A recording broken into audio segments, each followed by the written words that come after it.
big congratulations, Jack. Huge win over the weekend. Yes, well done. Yeah, absolutely. It was. And to rock up here after the weekend, mate, you look a picture of fitness, obviously. yeah. Thank you. Yeah. Pretty amazing. And we spoke on this couch after your last loss, and you could tell you weren't quite the Jenkins I knew before that.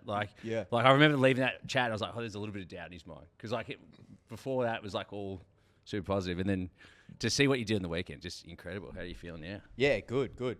No, absolutely. I think probably the big decision for me was when you were feeling doubtful and when I was, afraid and, just starting to question everything. It was well, do you want to just lie every time you get asked the question? Do you want to have to go through that facade of creating an image that is completely false and tell everyone I thought about it because in fighting, a lot of it is Putting on a show, right? So I'm do I want to put on a show? And I ended up making the decision that would just be so much more tiring than actually telling the truth, which was that, I was scared and I did have doubt and I was, struggling with the whole process. But then there's two things can be true at the same time. So I think when I came in here the most recent time and you said how's training going? I had never ever trained better. I'd never been sharper. I'd never had a better camp. I'd never gone into the fight feeling as confident with my game plan and my skill set. But that doesn't just automatically negate the fact that you're terrified. Yeah. So no, I was just really proud of myself. To get in the position to get back in the cage was the big step. Just get yourself there. But then to actually perform like I did was really gratifying for me. And I think it sets me up now going forward to be able to deal with a lot and still perform well. Because lying is easy. You can lie to the media and lie to everyone. Anyone who asks you on the street, yep, going well. But actually telling the truth is actually easier. And it's just that sometimes you leave yourself open when you actually tell the truth and tell it exactly how it is. When you were training, obviously you said best camp, best everything. Were you thinking about the doubt you had going back in the cage, or were you just training, just banging hard in training? Or were you thinking, I still have that little bit of doubt, but the more you train and the better you train, the better the camp was, that sort of doubt left?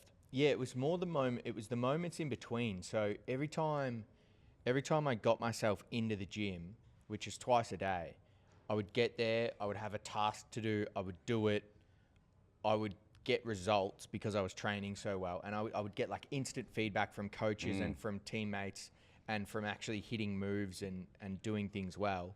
I'd get that instant feedback, and then it would make me a little bit more confident, and then I'd be a little bit more confident every day.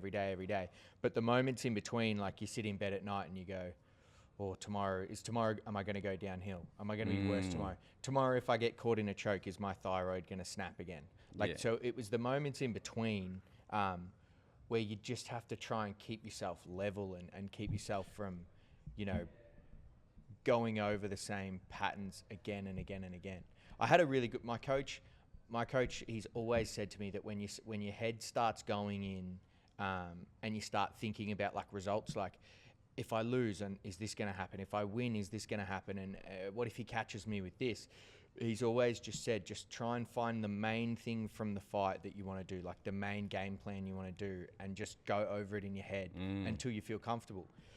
So I think I must have visualized myself throwing that right kick to his head probably 4,000 times just this week. Every time I'd be sitting in the hotel room by myself, and I'd be like, oh, what are you going to do if you lose? Fuck, what's going to happen? Then I'd just be I'd just sit there and just think, just right kick. And that really helped. Yeah. That's like goal kicking. You don't walk up and go, please don't miss. You actually go through your routine. Yeah.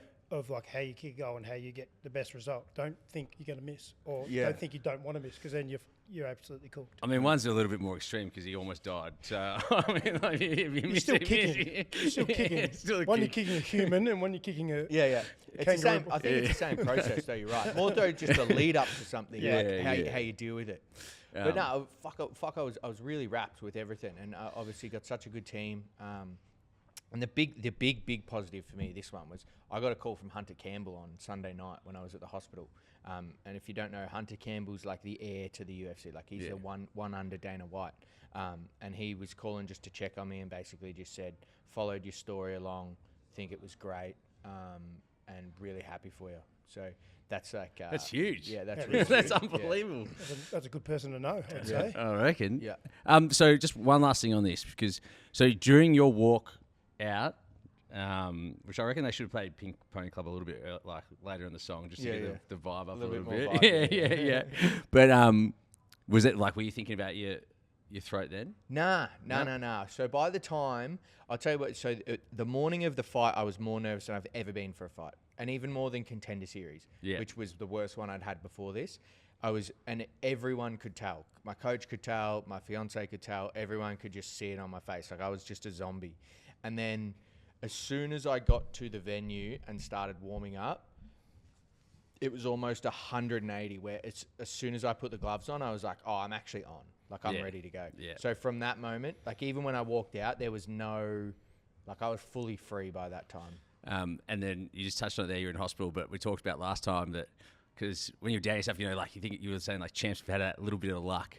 So like you got gastro just after your fight. So Yeah. your roommate got gastro, and like imagine if you had got it the morning of or the day like before. a little bit of luck. So I was on the Thursday night, right before we start cutting weight, I'm in bed and my roommate Pross, he Shout out to up, Pross.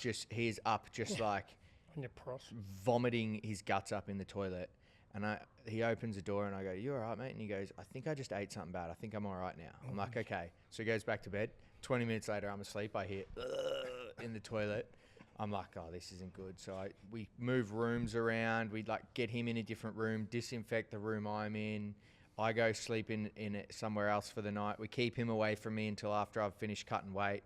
And then after the fight, everything's going great. I'm texting everyone, meet me at Crown, 1,000 beers, like Let's go. let's go. Let's go. And then I looked at Britt and I was like, hey, can you just come down to the room with me? She's like, yeah. I'm like, fuck, I'm really not feeling good.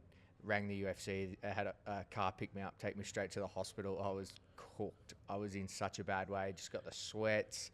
I had some kind of bug, and it caught me literally 2 hours after the fight. So Oh my God. Timing's everything. that was lucky. Meant to be. Yeah. On your pros. Indeed.